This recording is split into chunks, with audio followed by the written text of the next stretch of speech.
So there's actually this new documentary called Rwanda Classified or Unclassified, and it was done by foreign journalists who were putting into context some of the human rights allegations of abuse that have been reported and documented in Rwanda. This was a documentary that was done by a group of journalists from different countries, including Rwanda, and those who've left to seek refuge elsewhere. And it has drawn a lot of criticism, particularly locally from the country, and that is what we want to explore today. What is always the motive of Western media coming to African countries, leading to elections, and choosing to do scathing documentaries like this?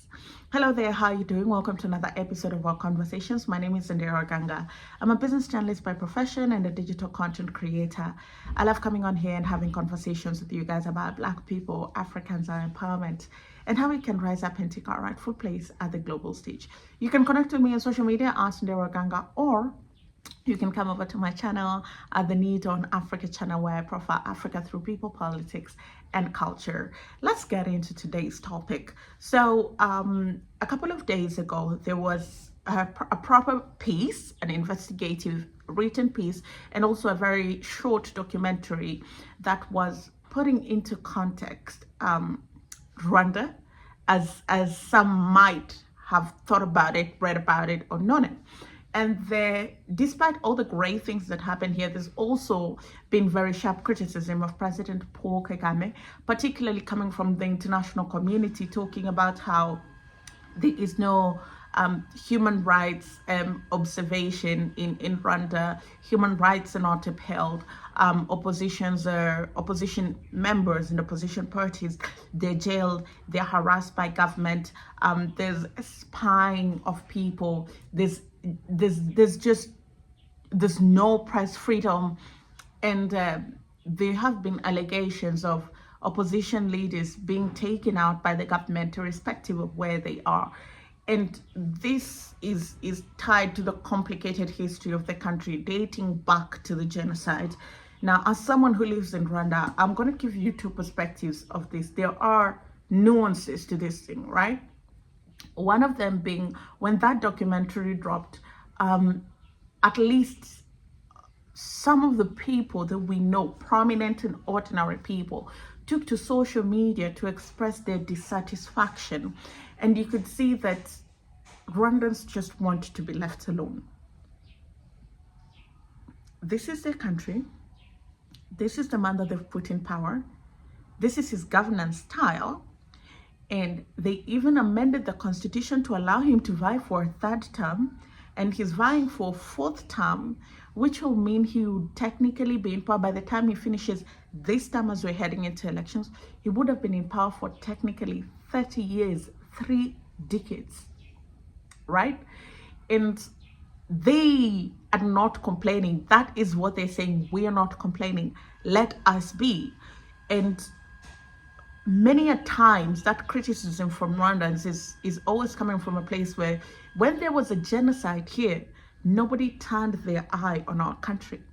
You left us to die. 1 million people lost their lives, and that's just a tentative number that was documented. We don't know for a fact if they were more than that, because during a war, nobody's walking around with a camera and trying to figure out who's dead or who's not. Right? So the fatalities could have been more. They were left with literally nothing. No army, no civil service, no infrastructure, no nothing. In the last 30 years, they've had to build back their own country from scratch. So where does Western media get the audacity to come and try lecture them about how they're building back and running their country, yet when they needed help, nobody was there to stand up for them, to stand with them in solidarity, to help them when they needed that help the most, right?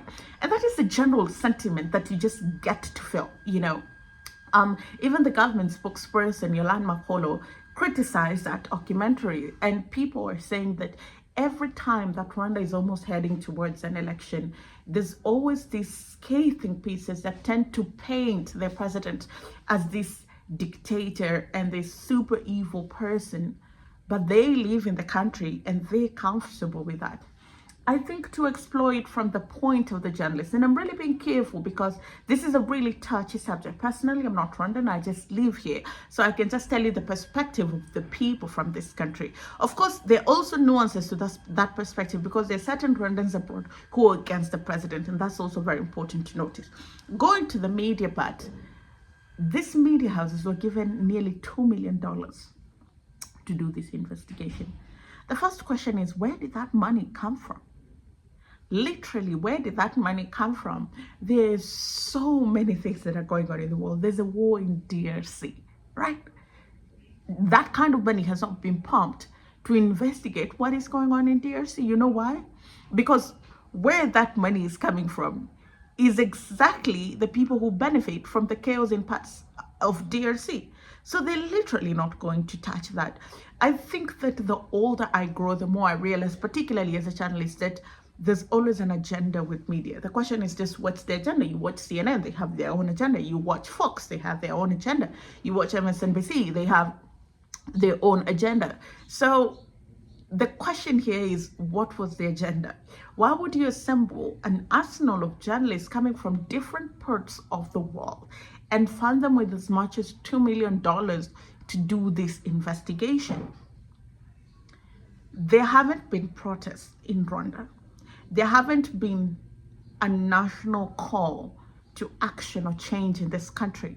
They haven't cried out to the international community and said that things are not right. So what was the motivation behind this documentary and this article? What was it?